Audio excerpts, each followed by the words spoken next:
Sensor എന്ന് പറയുന്നത് ഓരോരോ ഇൻഡിവിജ്വലാണ് അവിടെ ഇരിക്കുന്നത്. ആ ഒരു വ്യക്തിയുടെ എന്ത് മൈൻഡിലാണ് ഇവർ ഈ 5 പേരും പ്ലസ് സെൻസർ ഓപ്ഷനും കൂടെ ഇരുന്നിട്ട് ഇതിനൊരു തീരുമാനത്തിൽ എത്തിയെന്നുള്ളത് ഇന്നും എനിക്കതിൻ്റെ ഒരു കൺക്ലൂഷൻ എത്താൻ സാധിക്കുന്നില്ല.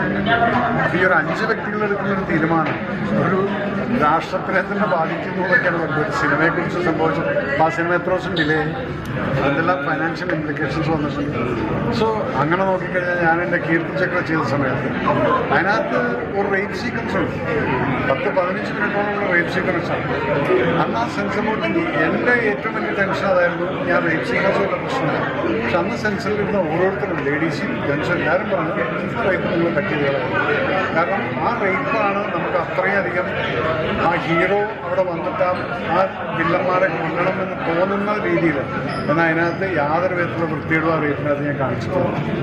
അപ്പം അങ്ങനെയൊക്കെ നമ്മൾ ചെയ്യുന്ന സമയത്ത് we should be careful. But ഈ പേരിൻ്റെ മുകളിൽ എനിക്ക് സർപ്രൈസ്